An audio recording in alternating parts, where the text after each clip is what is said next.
In this CineGuru MAX tutorial, we're going to take a look at how you can script a simple scene using two actors that plays out like this. General, there's a problem in Sector 34. The main door won't unlock for any personnel. That's the door down the hall, isn't it?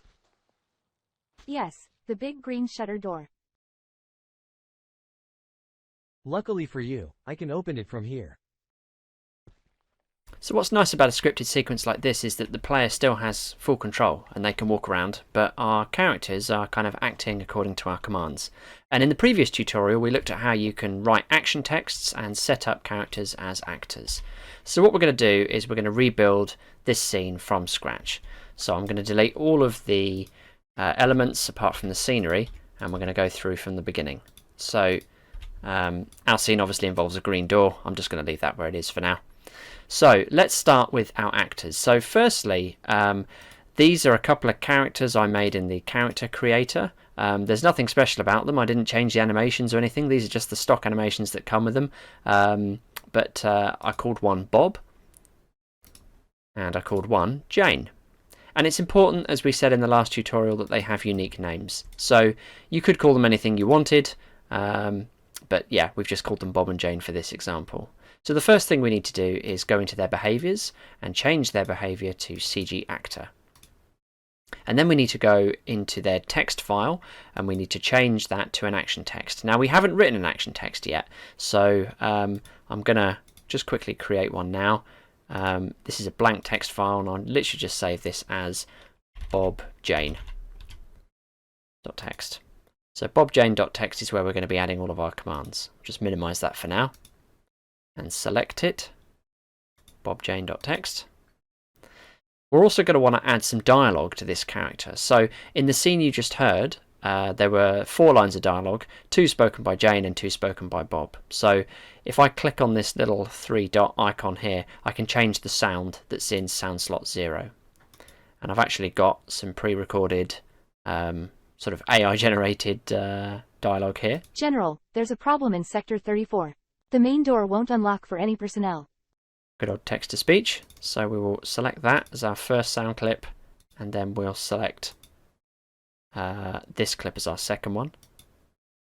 And then for Bob, we're going to want to do something similar. So again, change his behavior to CG actor, and then change his action text to bobjane.txt. And then we're going to change, he actually doesn't have any speech preloaded, so I'm just going to add some dialogue for him. That's the door down the hall, isn't it? And then he has another line, which I think is this one. Luckily for you, I can open it from here. So 2 lines of dialogue each. And what we're going to do is write an action text that controls both of these characters. So the first thing I'm going to do in bobjane.txt is write Jane, the name of our character, and I'm going to set their idle animation. So right up until they are triggered, they're going to play this animation. So the animation is going to be called idle. It's an animation that comes as a stock animation. It's part of these characters.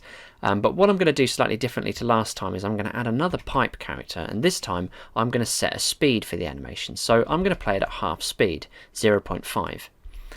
And I'm also going to write the same line for Bob, but I'm going to leave his blank. So now they're both going to play the same animation when triggered, but Jane is going to play hers at half the speed of Bob's.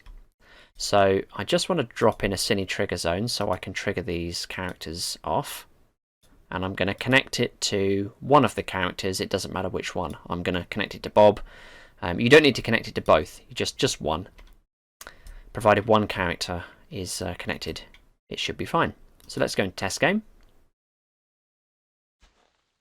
Okay, so it's quite difficult to see because the animation is quite subtle, but if you can see kind of Bob swaying about a little bit, you can see he's kind of doing it at a kind of a natural speed, whereas Jane, you can see she's going a lot more slowly, and yeah, she's a lot kind of, she's performing that animation at half speed. So, all very good.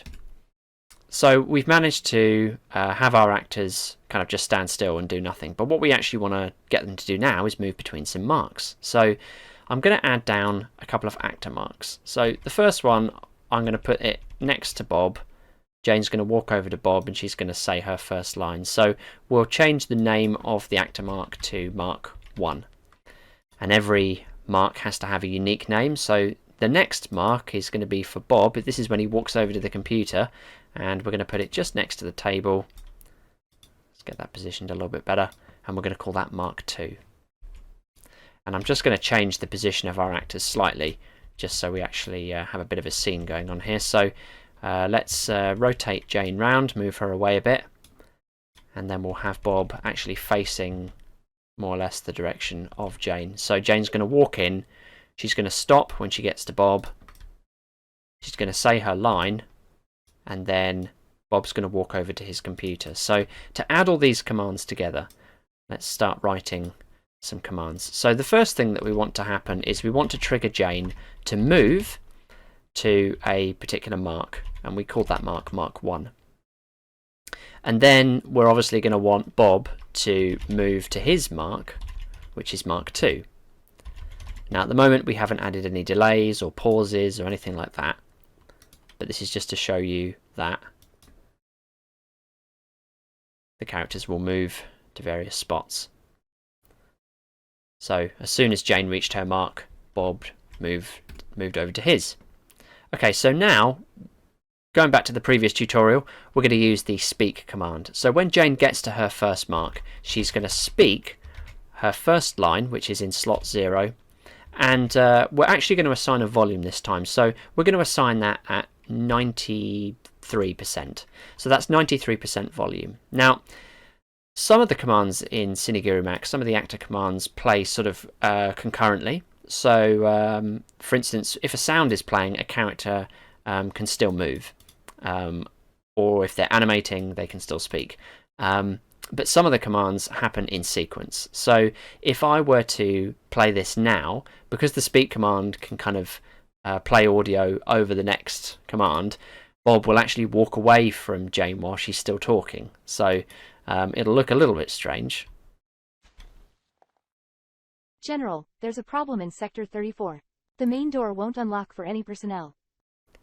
So what we really want to do is add in a delay before that before that move command comes in. So we're going to add a comma and then add delay 3 seconds. So now, in fact, it may need to be longer than 3 seconds actually, because it's quite a long line. So let's go 6 seconds. So now, when Jane walks up to Bob, she's going to say her line and Bob will move at the end. General, there's a problem in Sector 34. The main door won't unlock for any personnel. Okay, so he walks away straight away.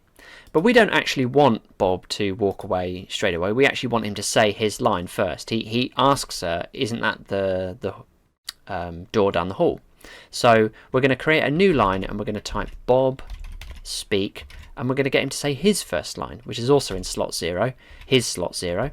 And we'll play this back at, just go 100% volume.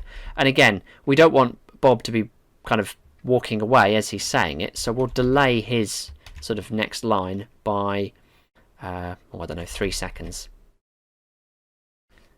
So now,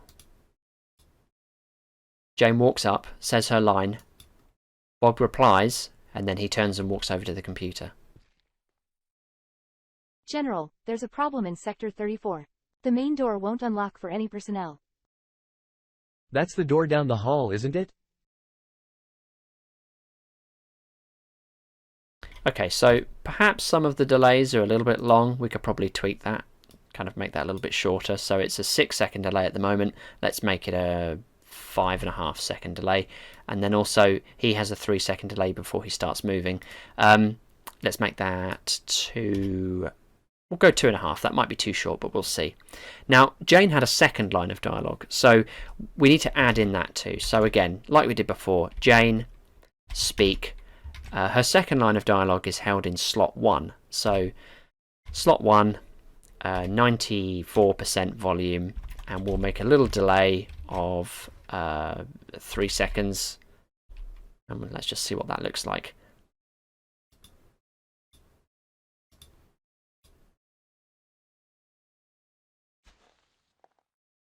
General, there's a problem in Sector 34. The main door won't unlock for any personnel. That's the door down the hall, isn't it? Yes, the big green shutter door.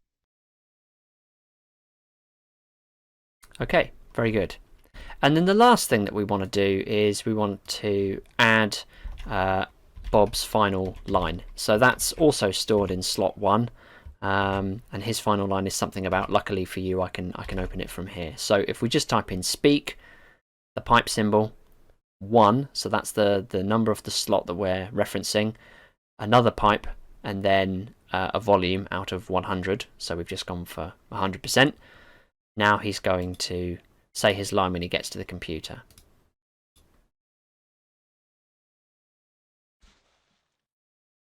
General, there's a problem in Sector 34. The main door won't unlock for any personnel. That's the door down the hall, isn't it? Yes, the big green shutter door. Luckily for you, I can open it from here.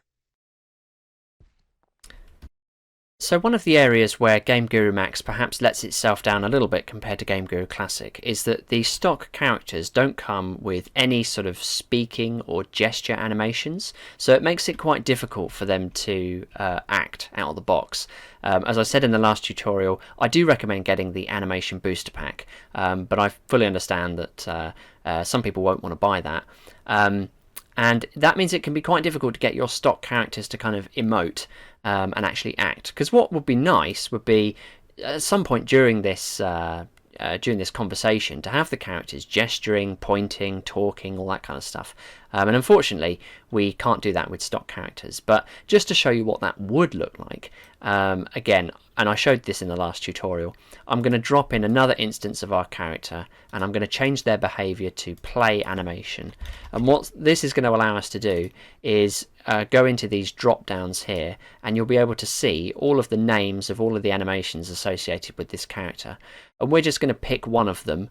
I mean, none of them really look like they're being talked to or talking or gesturing. Let's go for, I don't know, punched in face. So what you could do is you could use the anim command. So animation, anim, we'll put the pipe symbol in, and then the name of the animation, punched underscore in face.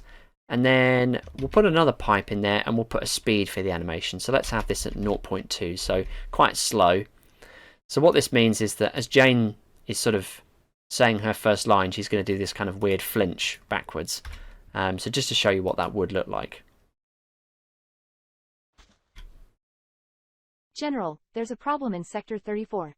The main door won't unlock for any personnel. And then there's a delay. That's the door down the hall, isn't it? Yes, the big green shutter door. Now see what I mean about how Luckily Bob trying to talk over me there. See what I mean about how some commands play in sequence but some play concurrently. So the speak command, the sound file played over our animation, but the delay command only started once our animation had finished. So we had a sort of a 5.5 second delay where nothing was said. So we could now reduce that or get rid of it entirely. And now it should kind of flow as a bit more of a sequence. General, there's a problem in Sector 34. The main door won't unlock for any personnel. That's the door down the hall, isn't it? Yes, the big green shutter door.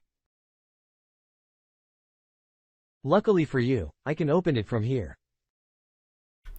So we've now got a simple scene where two actors are driven off one action text and they're triggered off a single cine trigger zone, and we've got them walking and talking and animating to a certain degree.